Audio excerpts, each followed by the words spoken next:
अष्टावक्र गीता, जिसके ऊपर हम कल से संवाद वार्तालाप कर रहे थे। थोड़ा लाउड ऊपर करना आवाज।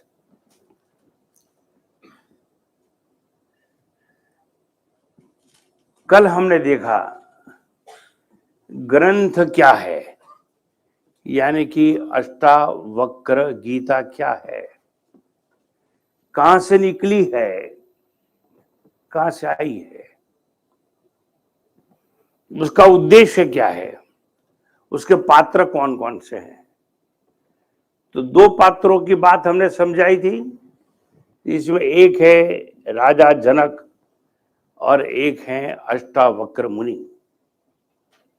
राजा जनक के बारे में मैं बता रहा था, राजा होते हुए भी संतों के चरणों में वो बैठने वाला था। सम्राट और सत्ता का नशा उसको नहीं था।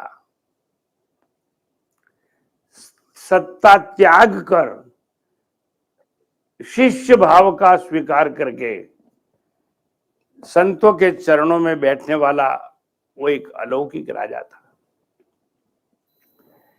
ज्ञान सभा का आयोजन करने वाला था, जिन्हें कैसे मैंने कल कहा था, कई लोग होते हैं पुण्यशाली जो ज्ञान सभा का आयोजन करते हैं। कथा, वार्ता, यज्ञ, याग, मेला लगाना, ये तो कई लोग करते हैं, मगर ज्ञान सभा का आयोजन करना ये सबके बस की बात नहीं होती है। मगर ये राजा जनक ऐसा था कि ज्ञान सभा का आयोजन करने वाला था। संतों का उपदेश सुनने वाला था। ज्यादा करके जिसके पास सत्ता होती है ना, वो किसी को नहीं सुनते हैं, वो अपने को ही सुनते हैं। ऐसी जहां सभा होगी देखना, वहां कोई एमपी नहीं होगा, मिनिस्टर तो कभी नहीं आएगा। क्यों? सत्ता छूटती नहीं है। सत्ता का एक नशा होता है और सत्ता के नशे में डूबा हुआ किसी की बात को मानता नहीं है और संतों के चरणों में तो जाएगा ही नहीं। इसका मतलब ऐसा नहीं है कि कोई नहीं थे। राजा शिवाजी स्वामी रामदास के चरणों में जाके बैठते थे और ये बात का मैंने उल्लेख कल कर लिया था। कृपया ये कैमरा भाई के बीच में से जरा ऐसा करो भाई, कैमरा वाला ये देखिए, मेरे और मेरे कोई श्रोता के बीच में कैमरा मत रखो, इसको हटाओ इधर। हाँ बस, मैं कैमरे से बात नहीं करता हूं। ये टीवी में आए कि ना आए मेरा मतलब कोई उससे नहीं है। मैं जिससे बात करता हूं वो जिंदा व्यक्ति है और उसका चित्त शुद्ध हो ऐसा प्रयास भी करता हूं, उसको स्पष्ट सुनाई दे ये भी मैं ख्याल रखता हूं। मैं मात्र मेरी वाणी से बात नहीं करता हूं।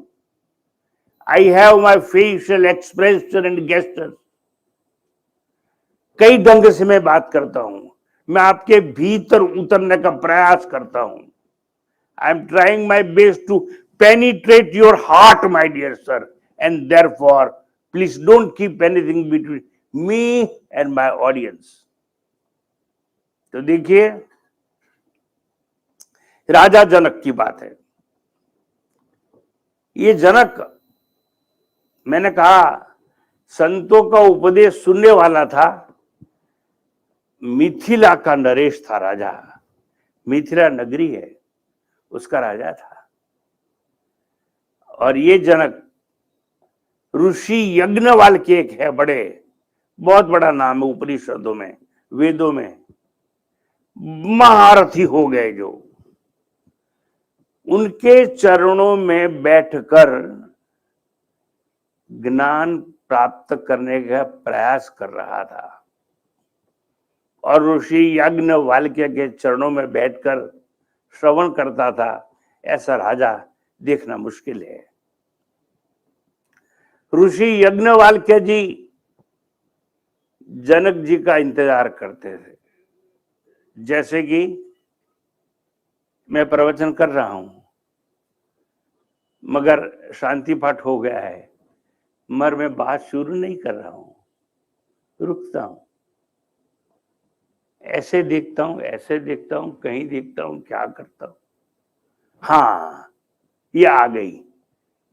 तो जिसको मैं जानता हूं, जो मेरा परिचित है, उसके आने के लिए मैं इंतजार करता हूं, क्योंकि वो बड़े श्रोता हैं, श्रेष्ठ श्रोता हैं, श्रद्धा युक्त हैं और उसके मन में कोई शंका के बादल नहीं है। ऐसा था राजा जनक। तो ऋषि याज्ञवल्क्य जब यज्ञ करते थे तो थोड़ा रुक जाते थे। बहन जी 2-4 भजन बोलिए ना, बहन जी 2-4 श्लोक ज्यादा बोलिए। क्यों? वो सब लोग तो आ गए, राजा जनक नहीं आया। तो ऋषि याज्ञवल्क्य जी राजा जनक जी का इंतजार करते थे। नदी के किनारे पर वो जमाने में सभाएं, ज्ञान सभाएं होती थी। अब ऐसा हुआ, जब इतने बड़े महात्मा याज्ञवल्क्य जी कोई एक व्यक्ति के लिए थोड़ा रुक जाते हैं, तो बाकी लोगों ने क्या गुनाह किया है? उनका तो समय बेकार जाता है, समय व्यय होता है। तो अन्य साधु संत वैरागी जो और लोग भी सुनने, काफी भीड़ लगती थी वो जमाने में। मगर जनक तो मिथिला नगरी का राजा था, तो राजा को आने में थोड़ी देर, काफी काम व्यवसाय बड़ा होता है राजा का, तो कोई काम से लिपट गए, थोड़े देर से आए, मगर कथा शुरू नहीं होती थी। याज्ञवल्क्य जी जब जनक आके बैठेगा तब शुरू करेंगे, ओम सहना भवतु सहनौ भुनक्तु। हाँ, तो बाकी लोगों के मन में एक शंका आ गई, अरे ये याज्ञवल्क्य साधु कैसा है? ऋषि है, मुनि है, ज्ञानी है, इसके मन में तो सब समान होने चाहिए। क्या राजा है तो राजा देर से आएगा तो कथा देर से शुरू होगी? ये तो गलत बात है। और हम तो सन्यासी हैं ना, हमने तो घर बार छोड़ा हुआ है ना, वो तो गृहस्थी है, राजा है, दास हैं, दासी हैं, नाच गान है, बड़ा दरबार है। ऐसे व्यक्ति के लिए ये ऋषि रुक जाते हैं, क्या बात है? लोगों के मन में थोड़ी ईर्ष्या का भाव आ गया, थोड़ा द्वेष भाव भी आ गया। उनको लगा कि पार्शालिटी है। मगर कभी कभी ऐसा होता है,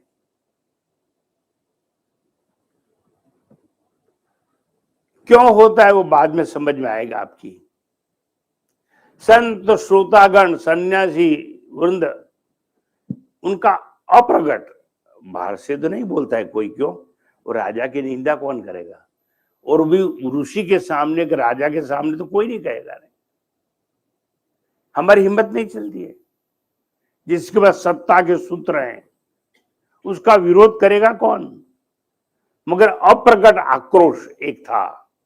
हम तो समय से आते हैं, पठन पाठन में ये राजा देर से आता है इसलिए विलंब होता है, और राजा गृहस्थी हैं उसका महत्व ज्यादा। हम सन्यासी हैं तो क्या हमारी कोई कीमत नहीं? हमने घर बार छोड़ के गैरवे कपड़े पहने हैं, क्या ये उचित है? गुरुदेव को राजा के लिए क्यों रुकना चाहिए? ये तो गुरु है ना सबके, उसके मन में तो सब समान होने चाहिए, क्यों रुकते हैं?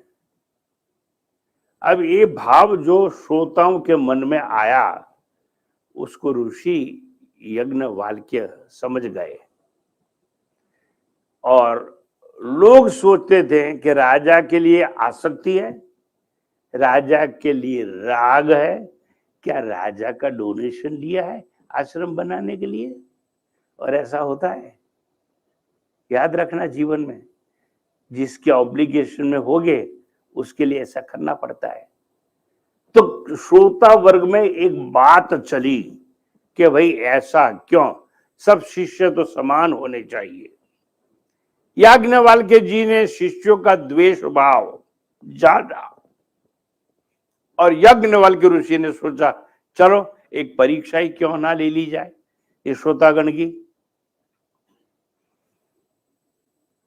और परीक्षा लेने के लिए वो जमाने में बड़े बड़े जो विद्वान थे, ज्ञानी थे, महर्षि थे, वो अपने ज्ञान से, चमत्कार से, योग से कुछ भी कर सकते थे। और ऋषि याज्ञवल्क्य जी ने योग विद्या से अग्नि प्रकट कर दी और नदी के चारों तरफ धुआं धुआं धुआं, कुछ दिखने नहीं लगा। और देखा सैनिक दौड़ के आ रहे हैं जनक की नगरी से, मिथिला से, महाराजा गुरुदेव आग लग गई है, पूरी जनक नगरी है वो जल रही है और धुआं धुआं है, महल में आग लग गई है, सब कुछ खेत जल रहे हैं। आए सब ऐसी बातें सुनाने लगे। और वो समय में जो श्रोतागण था ना, उसने सोचा ये मैंने तो नदी में नहा के लंगोटी सुखाई दी है, वो जल जाएगी, तो दौड़ा लंगोटी। कोई कहता है मेरा कमंडल जल जाएगा, कोई कहता है मेरी धोती जल जाएगी, सब भागे क्या करने के लिए? बचाने के लिए। और सैनिकों ने आके संदेश दिया मिथिला नगरी आग से जल रही है, महल में आग है, लोग भाग रहे, खेत में जो खेती थी वो जल गई है। और ऋषि याज्ञवल्क्य ने देखा, सब श्रोतागण चले गए अपनी मिलकत को बचाने के लिए। एक याज्ञवल्क्य वहां बैठा था। अरे याज्ञवल्क्य ने पूछा, ए जनक आप अकेले क्यों बैठे हो? जनक अकेला ही वहां बैठा था, सब लोग भाग गए मिलकत को बचाने के लिए। तो जनक जी का महान उत्तर है, तमाम वेदों उपनिषदों में आज ख्यात नाम है। और जनक जी के मुख से एक श्लोक निकल गया है। जनक जी ने कहा, अनंतम इव मे वित्तम यस्य मे नास्ति किंचन मिथिलायाम प्रदीप्तायाम न मे किंचन दह्यति। वाह वाह वाह। ऋषि याज्ञवल्क्य ने पूछा, तू क्यों बैठा है? पूरी नगरी में आग लगी है, सब लोग अपनी संपत्ति को बचाने के लिए भाग दौड़ कर रहे हैं। तो ये कहते हैं मेरी संपत्ति अनंत है, मेरी वो संपत्ति है जिसका कोई अंत नहीं, मेरी वो संपत्ति है जिसको कोई चोरी नहीं कर सकता है, मेरी वो संपत्ति है जिसको कोई नष्ट नहीं कर सकता है, अनंत संपत्ति है। अनंतम इव मे वित्तम, मेरी अनंत संपत्ति है और मेरी संपत्ति अविनाशी है। आत्मज्ञान ही मेरी संपत्ति है। राजा जनक ने कहा, आत्मज्ञान ही मेरी संपत्ति है, उसका नाश नहीं, उसको कोई जला नहीं सकता है, अनंत है, उसका कोई अंत नहीं है, ऐसी मेरी संपत्ति है। और पूरी मिथिला नगरी जहां मैं राज करता हूं, राजपाट जो सिंहासन में बैठता हूं, पूरी मिथिला नगरी भस्म हो जाएगी तो भी मेरा कुछ बिगड़ने वाला नहीं, मेरा कुछ नष्ट नहीं होने वाला है, मैं वो राजा हूं। वाह। परीक्षा तो ले ली याज्ञवल्क्य जी ने और उत्तर भी सुन लिया।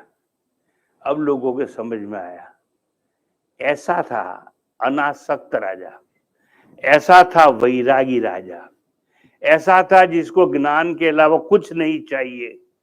तो ऐसों के लिए संत गण कभी कभी रुक जाते हैं, अच्छे लोगों के लिए सब सहकार देते हैं। कोई डॉक्टर के पास चले जाए, हार्ट का पेन हो रहा है, मैं डॉक्टर के वहां बड़ी लाइन लगी है, मगर डॉक्टर ने यूं देखा, अरे अरे ये तो बड़े ये ज्ञानी वगैरह है, अरे आप पहले आ जाइए। होता है ऐसा, उनको ले लेते हैं। सब जगह में ऐसा होता है, आप हमारे आंगन में कहां से। तो ऐसा ही हुआ कि यज्ञ फिर से शुरू हुआ, ज्ञान यज्ञ, और पठन पाठन की क्रिया फिर से शुरू हुई। और वो अग्नि थी ने, वो तो योग अग्नि थी, मंत्रों से जलाई गई थी और मंत्रों से बुझाई भी जाती है। तो देखिए, मैं आपको ये कहना चाहता हूं, ऐसा था वो राजा जनक। मैं पहले पात्रों का परिचय दे रहा हूं मेरे विषय के ऊपर आने से पूर्व। पात्र कौन कौन है? जनक है और अष्टावक्र ऋषि हैं। तो देखिए, ये जो राजा जनक की बात की कि जिसके लिए अष्टावक्र जी भी प्रवचन प्रारंभ करने के लिए रुक जाते थे। कौन था? राजा कहां का? मिथिलागिरी का। सप्ताधीन था, दास थी, दासियां थी, ए भंडार था, धन भंडार। और वो राजा जनक को एक दफा स्वप्न आया और सो गया। वो तो अपने महल में सोने वाला राजा, दास दासियां खड़ी होती आजू बाजू, कोई पंखा डाल रही है, कोई गीत गा रहा है, राजा सो गया और स्वप्न आया उसको। जीवन में हमारे पास 3 स्टेट हैं।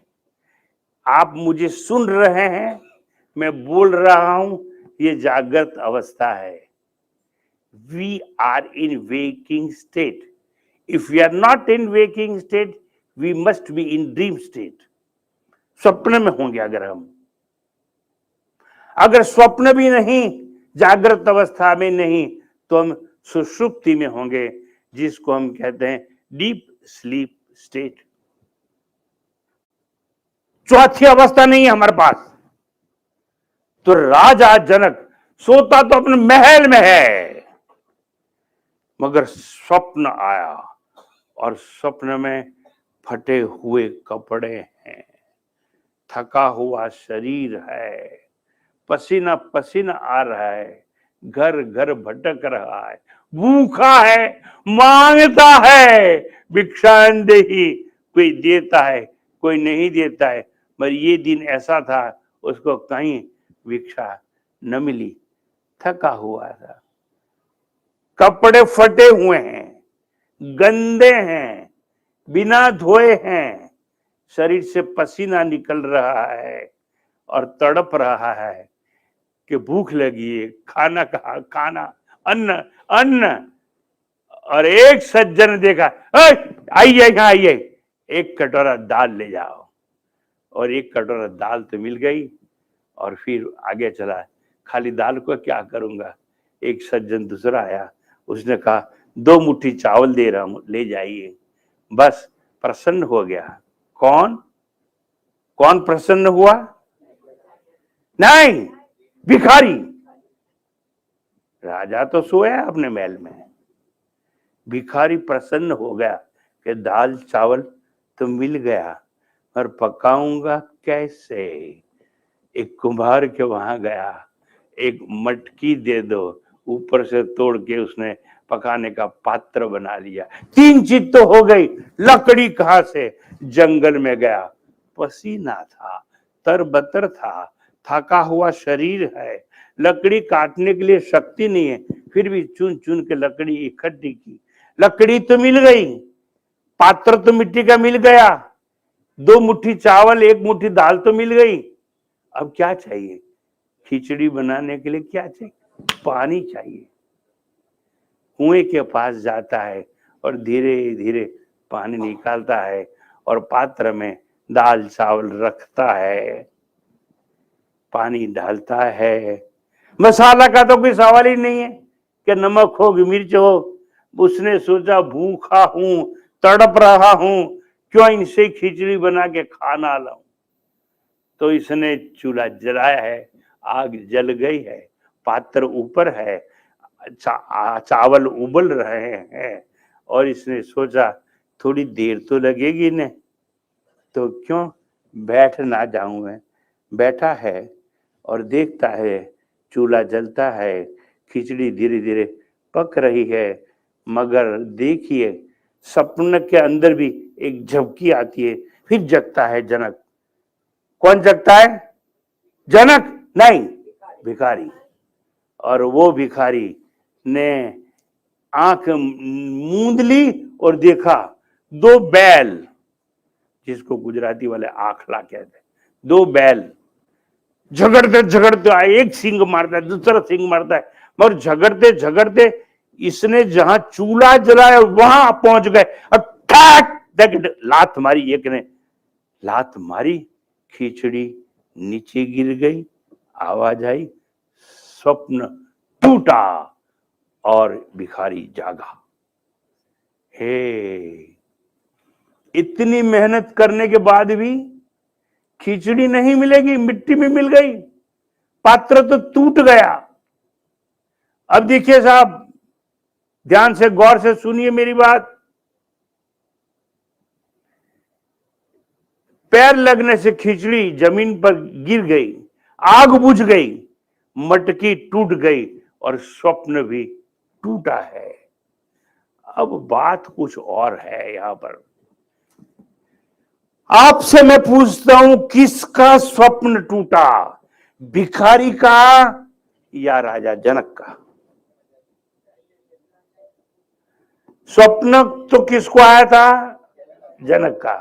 तो राजा जनक का स्वप्न टूटा और राजा जनक ने महल में देखा, अरे मैं तो महल में सोया हूं, कहां खिचड़ी, कहां बैल, कहां आग लगी, ये क्या बात है। रेशम की चद्दर है, पलंग है, महल में सोता हूं। हे, पेट तो भरा हुआ है ना, डकार तो आ रही है ना, मैं भूखा कहां हूं? मैं क्यों तड़पता था? भूखा तो नहीं हूं ना। कौन जागा? जनक जागा। स्वप्न किसका टूटा? राजा का टूटा। और राजा जनक अपने पलंग में सोता है महल के भीतर में, तो भोजन से तृप्त है, रंग राग भोग विलास में मग्न होकर सो रहा था। भिखारी जनक का स्वप्न टूटा। देखो, या राजा जनक का स्वप्न टूटा। स्वप्न टूटने पर एक शंका हो गई, सत्य क्या है? मैं भिखारी था वो सत्य है, या मैं राजा हूं ये सत्य है? मिथिला नगरी का नरेश हूं ये सत्य है? ये सिंहासन मेरे सामने रत्न जड़ित पड़ा है ये सत्य है? और मैं जमीन पर खिचड़ी पकती उसकी राह में बैठा था वो सत्य है? सत्य क्या है? जिसके हाथ में सत्ता के सूत्र हैं वो सत्य है, या जंगल से लकड़ी चुन के लाया था वो हाथ में लकड़ी है जंगल की वो सत्य है? सत्य क्या है? जनक, राजा जनक अपने महल के अंदर तो अन्न के भंडार है, सोचता है खाने पीने की कोई कमी नहीं है, ये सत्य है? या मैं भिखारी था, भूख से तड़पता था वो सत्य है? फटे वस्त्र हैं ये सत्य है, और राजा का जो वेश पहना है ये सत्य है? जो प्यासा था, भूखा था, वो सत्य है कि जो संतुष्ट सोया हुआ है महल में, ये सत्य है। महल, पलंग, दासी, दास, सैन्य, सत्ता, धन जो जागृत अवस्था में है, ये सत्य है, या स्वप्न अवस्था में सबका अभाव था, वो सत्य है। जनक सोचने लगा, काल्पनिक स्वप्न है ये सत्य है, या जागृत के भोग विलास है, नाच गान है, भंडार है, ये सत्य है। मन में एक प्रश्न आया, सत्य क्या है? देखिए, सामान्य व्यक्ति और राजा में फर्क होता है। जब राजा को स्वप्न आया, स्वप्न टूटा, और इसलिए स्वप्न अवस्था में सोचने लगा था, जो वो जागृत में कुछ नहीं दिख रहा है उसको। अभी ऐसा होता है कि स्वप्न अवस्था में अनुभव था वो एक प्रकार का था, और जागृत अवस्था में जो अनुभव था वो दूसरे प्रकार का था। मगर राजा जनक को शंका हो गई। उसने राजा ने, प्रधान जी आइए, संदेश लेके जाइए।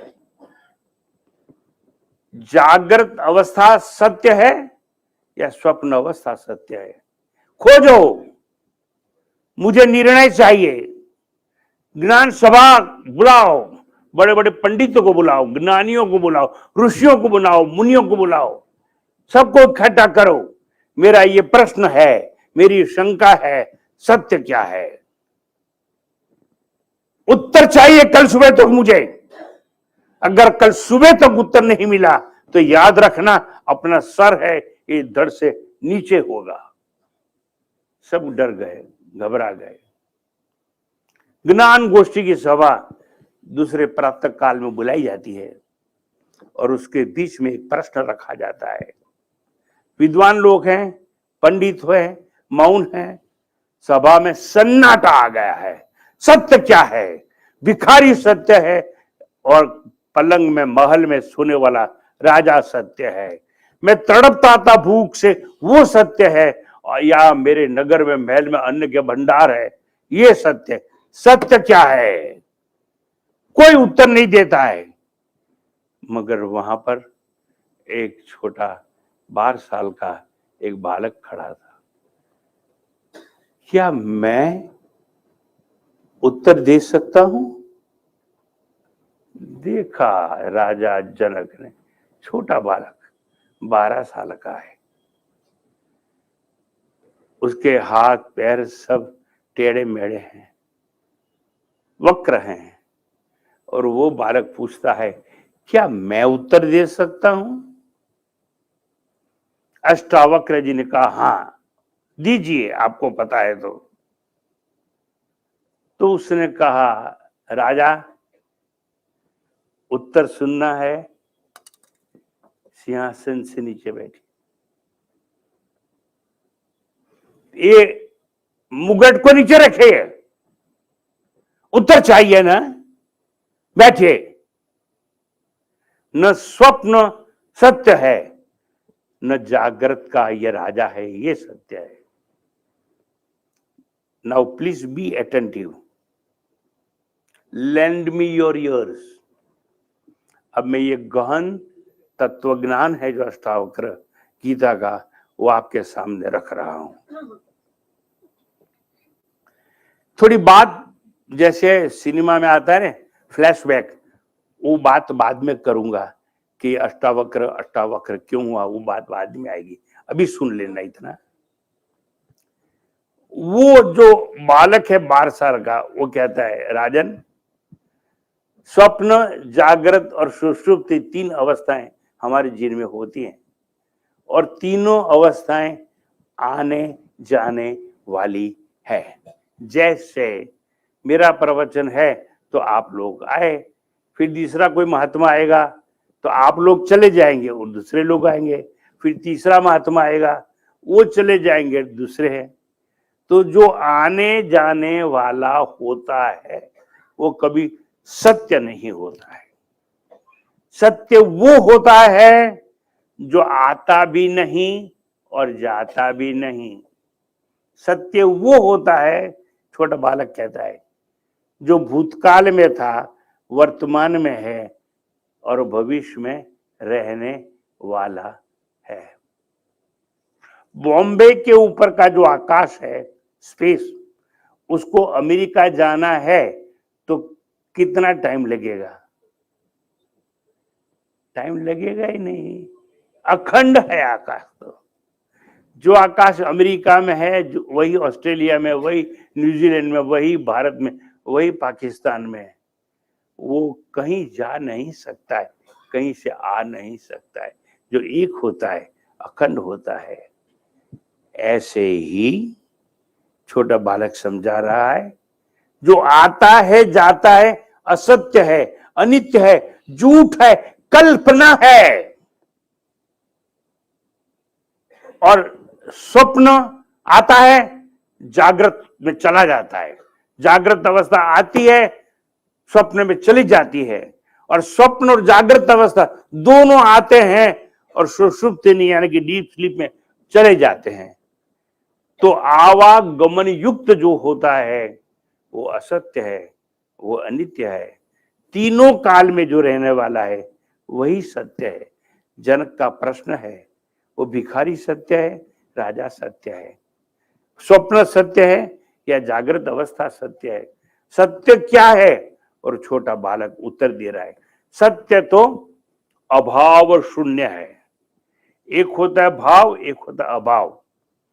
भाव का मतलब होता है एग्जिस्टेंस और अभाव का मतलब होता है नॉन एग्जिस्टेंस। तो जो सत्य होता है उसका कभी अभाव नहीं होता है। अभाव शून्य है वो सत्य है, अभाव शून्य है वो शाश्वत है, अभाव शून्य है वो अस्तित्व है, वो नित्य है। त्रिकाले अपि तिष्ठति इति सत्, मतलब कि which exist in all three periods of time, that is reality, absolute reality। और वो एब्सोल्यूट जो रियलिटी जिसको कहते हैं वो सापेक्ष नहीं होता है, निरपेक्ष होता है। उसको कहते हैं एब्सोल्यूट रियलिटी, जिसके अंदर कोई परिवर्तन नहीं होता है। तो ये छोटा बालक 12 वर्ष का है, मगर राजा जनक को उपदेश देता है और अब समझाता है। जागृत अवस्था में आप जाग गए हो ना राजा? बोले हाँ। अब भिखारी दिखता है? बोले नहीं। दिखा था? हाँ। कब? स्वप्न में। अब स्वप्न अवस्था है? नहीं। अब कौन सी अवस्था है? जागृत अवस्था। तो जागृत अवस्था में भिखारी नहीं है। भिखारी नहीं है तो भूख है? नहीं, भूख नहीं है। भूख नहीं है तो लकड़ी इकट्ठा करने का प्रयत्न है? नहीं है। भूख नहीं है तो चावल दाल मांगने की क्रिया है? नहीं है, कुछ नहीं है। क्योंकि जागृत अवस्था में भिखारी ही नहीं। जब भिखारी नहीं तो भीख नहीं, भीख नहीं तो तृप्ति का प्रयत्न नहीं, प्रयत्न नहीं तो लकड़ी चुनने नहीं जाना है, भिखारी नहीं तो दाल और चावल मांगने के लिए भटकना भी नहीं और पसीना भी नहीं। कौन कहता है? छोटा बालक। इसलिए जागृत अवस्था में अगर ये स्वप्न वाली कोई चीज नहीं है तो जो स्वप्न में दिखा था वो सब झूठ है, अनित्य है, असत्य है, कल्पना है। Dream is nothing but it is a great great great hypothesis. एक कल्पना है। अभी ये मेरा विषय है, सालों तक मैंने इसको पढ़ा है, इसलिए जरा टेक्निकली समझा देता हूं। We have conscious, unconscious, subconscious और सुप्रा कॉन्शियस माइंड। एक हमारा होता है अनकॉन्शियस, जिसको अजागृत मन कहते हैं। हमारी अतृप्त वासनाएं वहां पड़ी रहती है। और अनकॉन्शियस माइंड में जो पड़ा है वो जब सबकॉन्शियस माइंड के ऊपर आता है तो स्वप्न का एक नई सृष्टि बन जाती है, ड्रीम वर्ल्ड जिसको हम कहते हैं। मगर ये कल्पना है सब। कई हमारी अतृप्त वासनाएं, डिससेटिस्फाइड डिजायर अज्ञात मन में होती है, जिसको कहते हैं अनकॉन्शियस माइंड। आपके समझाने के लिए वन एग्जांपल, आप बैंक के कैशियर हो, कल्पना कर लो, और जो लोग आते हैं कागज देते हैं, आप गिन गिन के पैसा दे देते। अब आप सोते हो पूरा दिन में, अरे इतने लोग आए, बड़े बड़े सेठ आए, ये इनको पैसा तो मैं दे रहा हूं। फिर वहां कैशियर बैठा है, छोटी कांच की विंडो है, देखता है एक कार आई, खड़ी हो गई, कार से एक सेठ उतरा, आया, चेक लेके आया, उसने दिया और मैंने गिन के पैसा दिया। पूरे दिन में इतने लोगों को पैसा तो मैं देता हूं, पैसा देने वाला कौन हूं? मैं बैंक का कैशियर हूं। मगर शाम के 5 बजने में 5 मिनट बाकी है और घंटी बजी, बैंक बंद होने का टाइम हो गया। फिर मैंने देखा जिसको मैंने पैसा दिया था वो तो बड़ी बड़ी कार लेके आए थे, BMW, मर्सिडीज, इनोवा, और कार लेके पैसा लेके गए। अब मैं भी जाऊंगा, मगर मैं साइकिल पर घर जाऊंगा। अगर मेरे पास भी कार होती तो, मगर मेरी तनख्वाह इतनी नहीं है कि मैं कार खरीद सकूं। This is dissatisfied desire. जो मैं नहीं कर सका वो अज्ञात मन में स्टोर हो गया। एक समझाने की बात करता हूं, और ये जो वासना अज्ञात मन में स्टोर हो गई है, जब कभी हम स्वप्न सृष्टि में आएंगे तो हो सकता है स्वप्न में हमारे पास कार हो, हम कार चलाते हैं, रास्ता खाली है, कोई नहीं है, फिर भी हॉर्न मारते, देखो देखो कार लेके आया हूं, कार लेके आया हूं। तो स्वप्न क्या है? बहुत अच्छी चीज है साहब। अगर स्वप्न जैसी चीज भगवान ने ना बनाई होती, आधे भारत के लोग पागल होते। डिससेटिस्फाइड डिजायर है जो कल्पना में भी सेटिस्फेक्शन हमको देती है। ये तो मैं सालों तक साइकोलॉजी पढ़ाया मैंने, इसलिए आपको बात करता हूं। मगर देखिए, समझिए साहब कि ये जो बालक छोटा कहता है कि त्रिकाले अपि तिष्ठति इति सत्, जागृत में भिखारी नहीं। देखो, जाग गए अब भिखारी नहीं, तो भिखारी नहीं तो दिखा क्यों? दिखा है तो कल्पना है, और उसको भूख लगी, कल्पना है, चावल दाल बटोरे, कल्पना है। तो स्वप्न कभी सत्य नहीं हो सकता है। वो राजा का प्रश्न है, सत्य क्या है? भिखारी सत्य है, राजा सत्य है। तो इसने बता दिया कि जब जागृत अवस्था हम आते हैं तो स्वप्न में जो कुछ देखा वो नहीं है, वो एक ही काल में दिखा, स्वप्न काल में ही वो सब दिखा, फिर चला गया, आवागमन वाला है, तो वो सत्य नहीं हो सकता है। अच्छा, तो राजा को थोड़ी बात तो समझ में आ गई ये बालक की, क्या स्वप्न है वो सत्य नहीं है, काल्पनिक है। वैसे ही स्वप्न में, हे जनक तू राजा था, हे जनक स्वप्न में तेरी रानी तेरे साथ थी, हे राजा जनक स्वप्न में तेरे दास दासियां और नाचने वाली थी ना। तो स्वप्न में जो नहीं था वो सत्य कैसे हो सकता है? यानी कि स्वप्न में, जागृत अवस्था में जो था वो सत्य नहीं है। समझ में बात आती है? स्वप्न भी सत्य नहीं है, और जागृत अवस्था में जो आप देख रहे हो ना, वो सत्य नहीं है। समझ में आया कि नहीं? अरे हाँ कहो या ना कहो, या कुछ नहीं कहना है तो जाओ, मैं भी जाता हूं। हाँ कहो या ना कहो। स्वप्न में,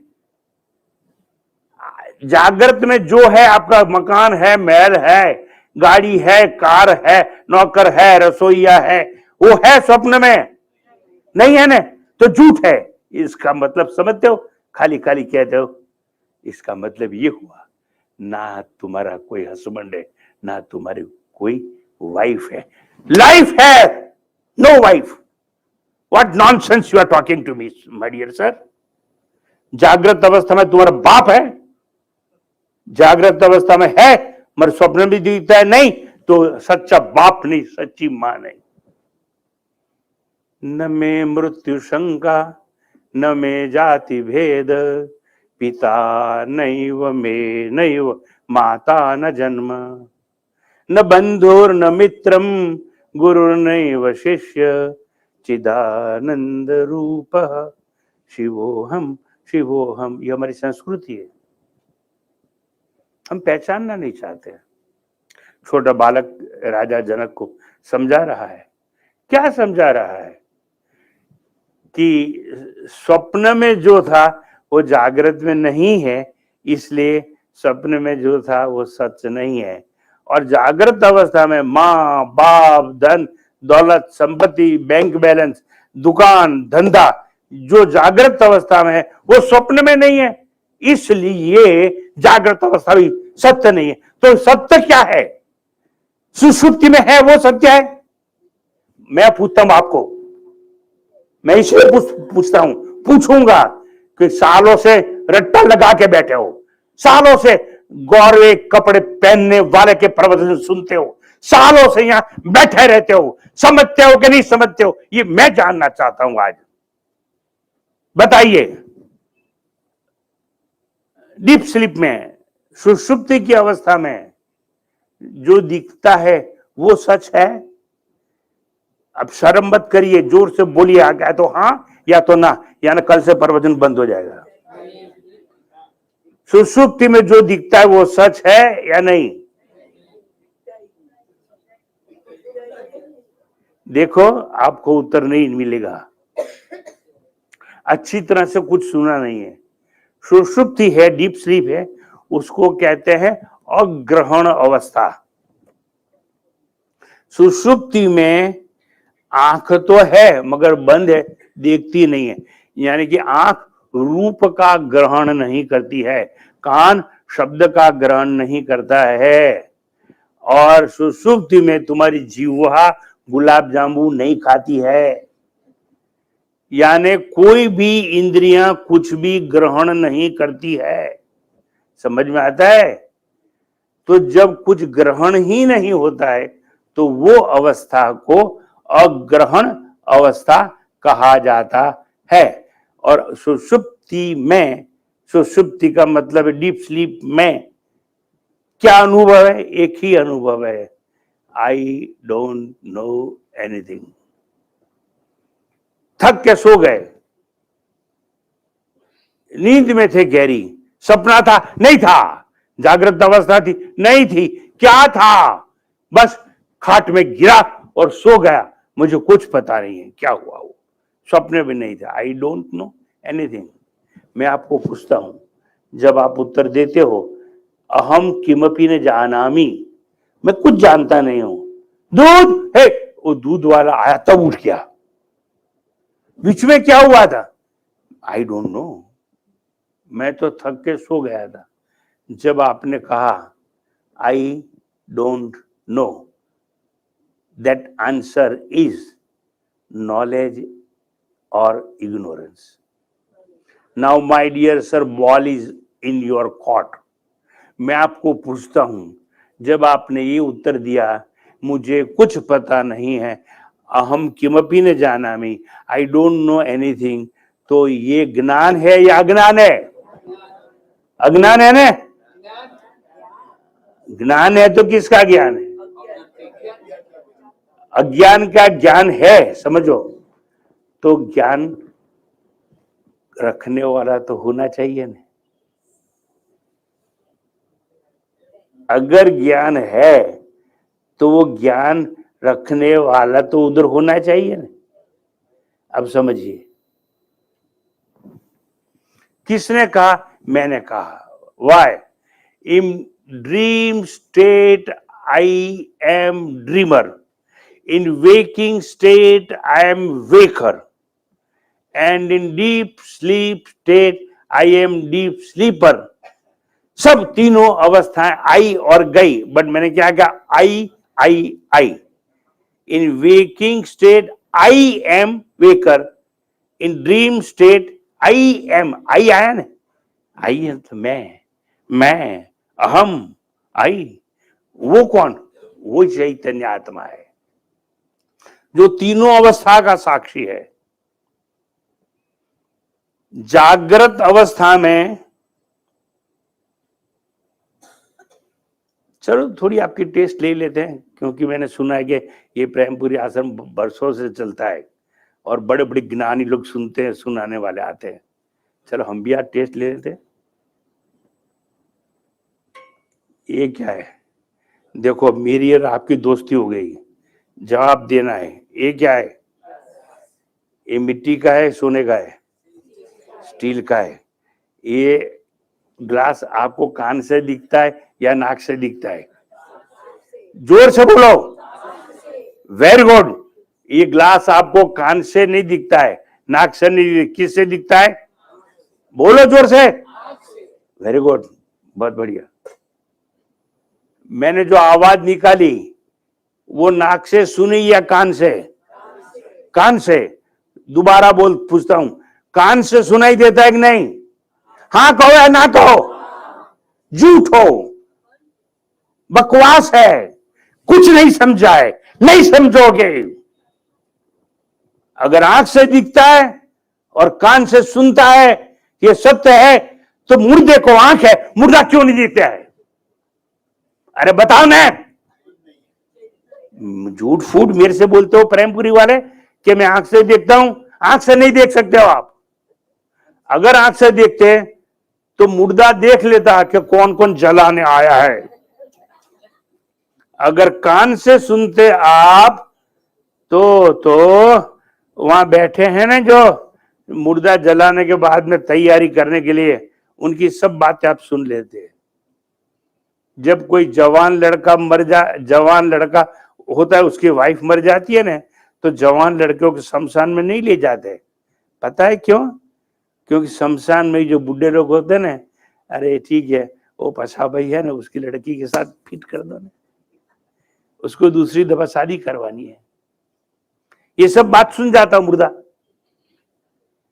अब देखिए, अब सच बताइए, आपने मेरे को जो उत्तर दिया कि कान से सुनते, आंख से देखते हैं, आपने सच उत्तर दिया या गलत दिया है?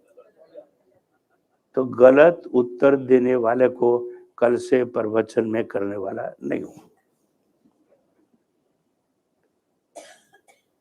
सच तो बोलिए भाई। अब समझिए मेरी बात। आंख ना देखती है, कान ना सुनते हैं, नाक ना सूंघता है। ये हमारे पास ईश्वर ने 5 ज्ञानेंद्रियां दी है और 5 है हमारे पास कर्मेंद्रिय जिसको कहते हैं। ये जो ज्ञानेंद्रियां दी है ना, वो आंख नहीं देखती है, आंख के पीछे कुछ है। आंख तो जड़ है, उसके पीछे चैतन्य आत्मा है, जिसको मात्र इंग्लिश में कैपिटल आई, संस्कृत में अहम, हिंदी में मैं और गुजराती में हूं, ऐसा कहते हैं। आत्मा है, वो आत्मा है इसलिए आंख देखती है। वो चैतन्य आत्मा है इसलिए कान सुनता है, चैतन्य आत्मा है इसलिए नाक सूंघता है। तो छोटा बालक राजा को कहता है, हे राजा, जागृत अवस्था भी सत्य नहीं और स्वप्न भी सत्य नहीं। सत्य तो वो है कि जो तीनों अवस्था का साक्षी है। जागृत अवस्था का साक्षी यानी कि विटनेस, स्वप्न अवस्था का साक्षी यानी मैंने स्वप्न में ऐसा ऐसा देखा था, मैंने जागृत का ये अनुभव किया, और सुषुप्ति में कुछ नहीं है ऐसा जाना। मगर किसने जाना? मैंने, यानी I am waker, I am dreamer, I am deep sleeper. I is common in all 3 states. ये जनक उत्तर सुनकर आफरीन हो गया। वाह वाह। अब मैं समझा कि सत्य क्या है। ये पंडित लोग आप जैसे झूठ झूठ बता रहे मुझे कि आंख से हम देखते हैं, कान से हम सुनते हैं। आज याद रखना, आप आंख से नहीं देखते हो, आंख के पीछे कोई है। ये जो आंख है, मेरे सामने देखिए, मेरे सामने देखिए, ये इंडेक्स फिंगर को यहां लगाइए, यूं यूं यूं यूं करोगे तो गोलाकार दिखेगा। देखिए ये गोलाकार है, इसके नाम है इंद्रिय गोलक। ये तो मुर्दे के साथ जल के भस्म हो जाती है, मगर जो इंद्रियां हैं वो भस्म नहीं होती है। 15वां अध्याय सुना हो, पढ़ा हो, और समझा हो तो मन सृष्टानि इंद्रियाणि प्रकृति स्थानी कर्षति, गीता में आता है 15वें अध्याय में। ये मन है, ये इंद्रियों को लेके जाता है, कहां? फॉर रीबर्थ, पुनर्जन्म के लिए जाता है। और हर इंद्रिय की अतृप्त वासना जो फैमिली में तृप्त हो सकती, वो फैमिली में आपका जन्म होता है, और वो फैमिली में आपको दान मिलता है। किसका? एक माँ का और एक बाप का, और ये दान देने वाला परमात्मा है। इसलिए नौजवान लोग जब मुझे आके कहते हैं स्वामी जी मेरे बाप से नहीं बनती है, तो मैं कहता हूँ ईश्वर से तेरी नहीं बनती है। Swami ji I am not talking to my mum, why? कुछ डिफरेंस ऑफ ओपिनियन है, तो याद रखना ईश्वर के साथ तेरा नाता नहीं है। तेरा माँ और तेरा बाप तेरे को कोई ने नहीं दिया है। It is not open to choice my dear sir. आपकी जेब में रुपया है, डॉलर है, और लेके कोई बड़े मॉल में जाओगे, यहाँ तो बड़ा मॉल कौन सा है, मैं बंबई में नहीं रहता इसलिए मुझे पता नहीं, मगर कभी कभी मैं एक जगह में आता था, वो बेंजर कोई है ना वहां पर, और ऐसे स्टोर में जाओगे, जेब में पैसा है, you can select any damn thing.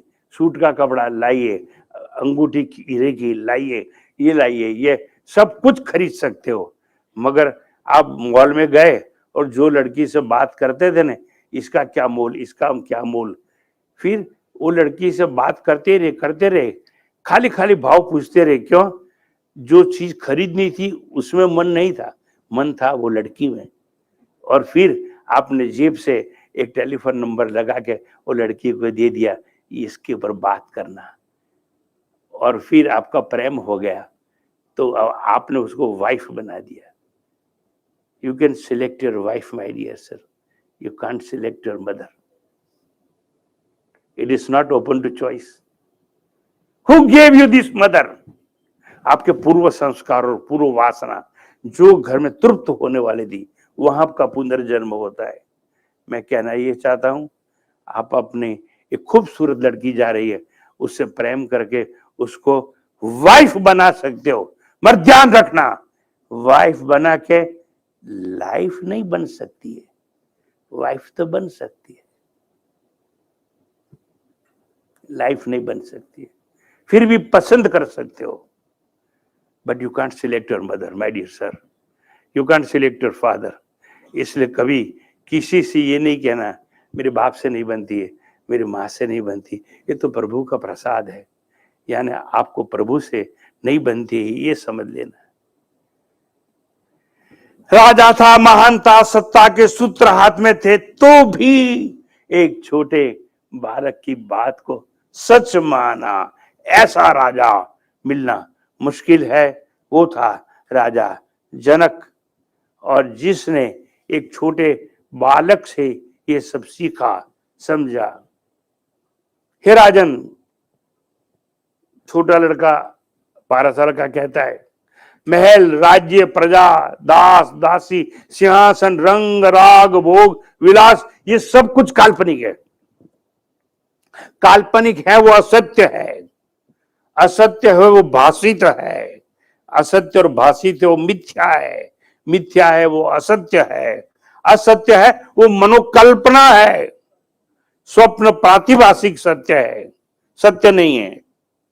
एवं सुषुप्ति अग्रहण अवस्था है। तीनों अवस्थाओं का एक एक काल में अभाव, नॉन एग्जिस्टेंस होता है, जिसका कभी अभाव नहीं होता है।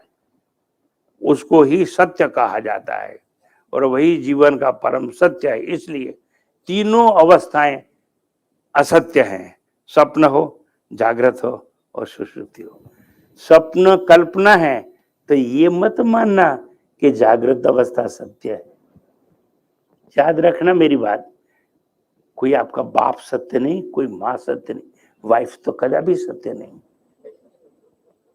क्योंकि कोई बाप की लड़की जिससे आपका कोई रास्ता नहीं है, वो एक दिन में ये अग्नि जला के 5-7 फेरे फिर जाते हैं और फिर कहते हैं हमारी शादी हो गई। मतलब क्या हो गया? शादी मतलब क्या हो गया? तो क्या आज से मैंने मान लिया ये मेरी वाइफ है, तो वो कहती है आज से मैंने मान लिया ये मेरा पति है।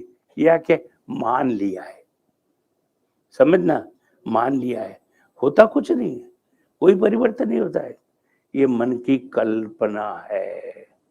मैंने मान लिया, ऐसे ही आपने मान लिया ये वक्ता अच्छा है, ये मेरा गुरु है, मान लिया, होता नहीं है। वरना तो उसकी बात अवश्य आप मानते, मगर कभी नहीं मानते, सुनते हैं, मानते नहीं है। आखिरी बात सुना के जाता हूं यहां से। कई लोग आके कहते हैं ये हमारे गुरु है, मैं इसको मानता हूं, मैं इसको गुरु मानता हूं, मगर इसकी बात नहीं मानता हूं। ये आप लोग हैं, इसको मानता हूं, इसकी बात नहीं मानता हूं, वरना तो समाज सुधर गया होता कभी का। याद रखना, ये झूठ फूट की जाल में फंसना नहीं। कोई ये कहेंगे कि हम इनको मानते हैं तो वो अपना कोई है ऐसा मानना नहीं। हम तो सीख चुके हैं, आपको सिखाने का प्रयास कर रहे हैं। तो देखिए, पूरा विश्व है, कल्पना है। एक बात, अंतिम बात, जो आंख से दिखता है वो दृश्य है, जो ज्ञान से समझ में आता है वो ज्ञेय है। अंतिम बात, दृश्य है कोई चीज या ज्ञेय है, सब झूठ है। मगर दृश्य और ज्ञेय को जानने वाला, उसको जानने वाला है, वही सत्य है। दृष्टा ही सत्य है, दृश्य कभी सत्य नहीं है। ये देख रहा हूं टेबल है, मुझे दिख रहा है, वो फोटोग्राफ दिख रहा है, पंखा दिख रहा है, ये दृश्य है। और आप लोग दिख रहे हैं, ये दृश्य है। वो दृश्य है, वो सत्य कभी नहीं है। उसको देखने वाला है दृष्टा, वो सत्य है। और दृष्टा कभी दृश्य नहीं बन सकता है। ऐसी ऐसी बातें वो बालक ने राजा जनक को सुना दी और अंत में कहा, आने जाने वाला, आवागमन वाला असत्य है, कहीं नहीं जाने वाला, कभी नहीं आया, पहले भी था, अभी है, रहने वाला है, वो सत्य है। आपके जन्म के पूर्व भी आपका आत्मा था, आपके भीतर भी आत्मा है, और शरीर को जला दिया जाएगा तो भी आत्मा है। हे जनक, तू प्रश्न मत पूछ। आने जाने वाला स्वप्न आने जाने वाला है, असत्य है। सत्य तो वही है जो तीनों काल में है। Once again conclusion, I am waker, I am dreamer, I am deep sleeper. This I is common in all three states, and that is why this I means existence. Existence means आत्मा, वही सत्य है, बाकी कुछ सत्य नहीं है। तो मैंने सत्य को समझाने के लिए काफी समय लिया, लेता रहूंगा। जहां तक आपकी समझ में नहीं आती बात, वहां तक आपने आज मुझे अच्छी तरह से सुना, बीच में कोई डिस्टरबेंस नहीं, और आप ध्यान मग्न होके सुनते रहें। मैं आपका बहुत बहुत आभारी हूं। मैं बोलता हूं आपके लिए ना ना, ये तो मेरा खुद का रिपीटेशन हो रहा है। मैं अपने को पढ़ाता हूं। मैं हिमालय में 20 साल रहा, मानसरोवर के किनारे पर, कुमाऊं रेंजेस ऑफ हिमालय में 8 बाय 8 की लकड़ी की कुटिया में रहा 20 साल। और वहाँ जो विचारधारा चली उसका निष्कर्ष आपको मैंने आज बताया है। ईश्वर की कृपा है, आपका और मेरा सज्जनों का साथ हुआ, संगात हुआ और आपके बीच में से अभी विदाई ले रहा हूँ। अब ऐसा करेंगे, एक ही पूर्ण मदम, या तो आप बोलिए या तो हम बोलेंगे, मगर खाली खाली टाइम बर्बाद ना करें, हैं? देखिए, आप जितना कम बोलोगे ना, इतना समय मेरे को ज्यादा मिलेगा, मेरे को ज्यादा मिलेगा, इतना ज्यादा मैं दे सकूंगा। मैं देने वाला हूँ, मैं लेने के लिए नहीं आया हूँ। और ईश्वर मुझे खाली कर दे यहाँ पर, ये प्रेमपुरी आश्रम में मैं एकदम खाली होके यहाँ से जाना चाहता हूँ। और ऐसी कृपा ईश्वर करेगा तो आपका और मेरा दोनों का कल्याण हो जाएगा। ओम पूर्णमद पूर्णमिदं पूर्णात् पूर्णमुदच्यते पूर्णस्य पूर्णमादाय पूर्णमेवावशिष्यते।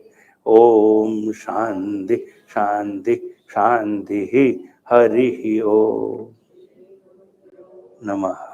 हरि ओम।